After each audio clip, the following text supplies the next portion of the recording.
Greetings, everyone. Pete Pardo here from Sea of Tranquility. Welcome to day 26 of 31 can't miss albums that the world missed out on.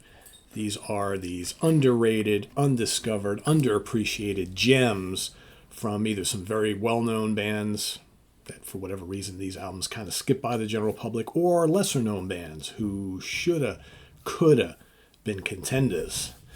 But for whatever reason, record labels didn't really push these albums like they should have. Radio didn't pick up on any of the songs, whatever.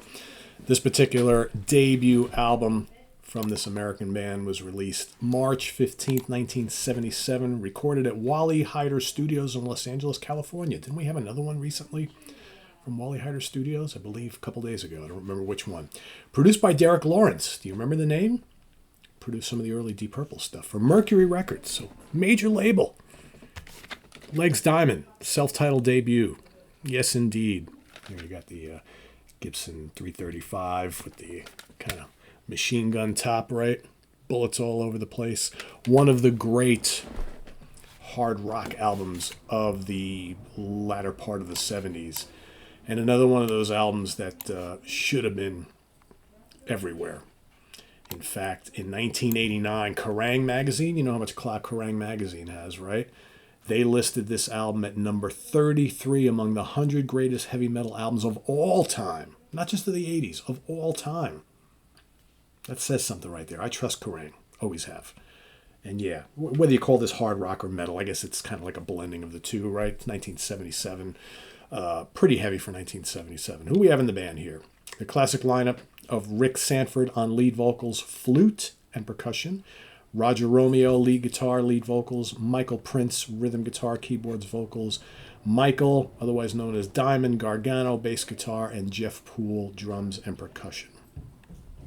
So this band, if you've never listened to Legs Diamond before, if you can kind of picture like the first Montrose album, the first two Montrose albums, you know, with Sammy, Ronnie, and the bands, along with Uriah Heep. You could probably throw Deep Purple in there, but I think their sound is a little closer to classic hard rock and Uriah Heep.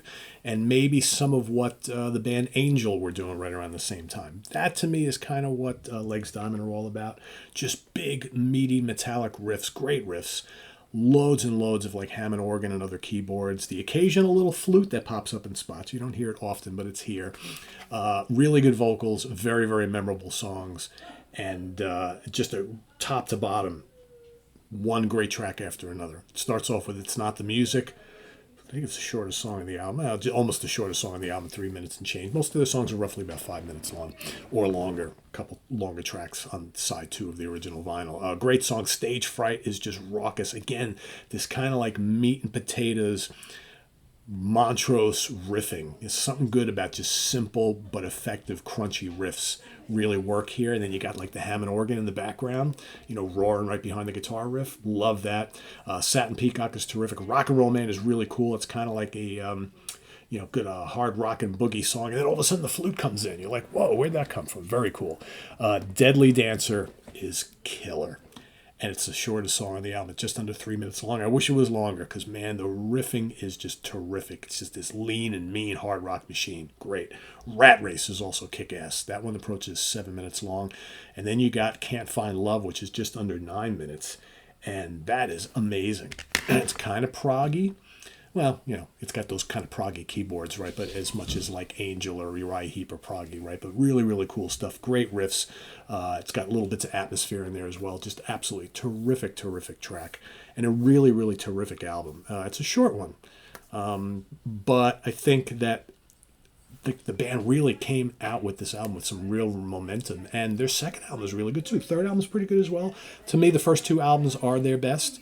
But why this band wasn't pushed to the moon, I have no idea. They had the look too. Let me see that there. And I just noticed that Rock Candy has reissued the most of the Legs Diamond catalog. And in fact, this is the Diamond Records edition, which came out in 2007, which I'm wondering if Diamond has something to do with the band reissuing this.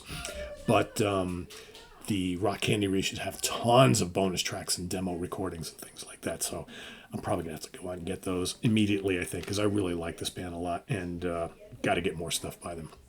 So yeah, that is my pick for today. And I wish I could say this had some charts and certifications and all that good stuff, but it did not. To my knowledge, no real singles released here, and there are some singles here, potentially here. I mean, it's not, the music is really good. You can pick any of these songs. I mean, even Rock and Roll Man is kind of cool, although whether the flute thing would translate to like a hit radio, I don't know, but.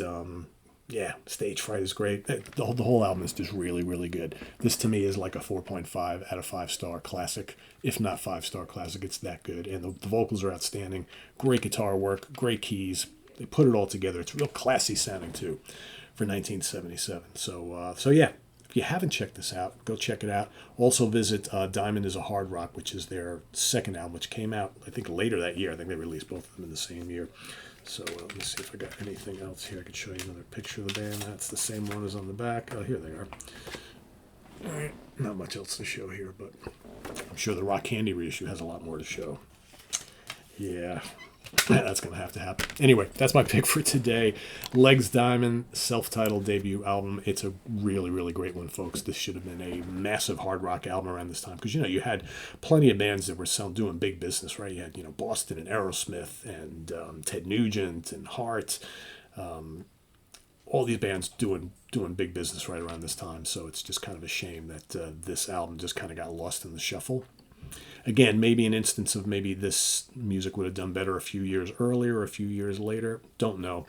But by the time, this type of music was starting to really, really get popular in the early 80s, the band had already broken up for a bit. They would get back together again with a reshuffled lineup. And the history of Legs Diamond is like all over the place. But really, really great stuff. Really great band. Kerrang was spot on. One of the great heavy albums from this time period or any time period. So go check it out. Don't miss it. And visit us on the web at www.seaoftranquility.org. We're on Facebook. We're on YouTube all together all the damn time. Please subscribe if you haven't already and click on that notification bell so you get alerted of all of our content as a post. And please do hit the like button before you leave. Also down below we got the links to our Ko-Fi page for channel donations, our Cameo page, our merch page, and the Sea of Tranquility membership options. Thanks everybody. I'm getting ready to have a coughing fit. See you soon here with more stuff. I'm Pete Pardo. Tune in tomorrow for another one. Take care. Bye-bye.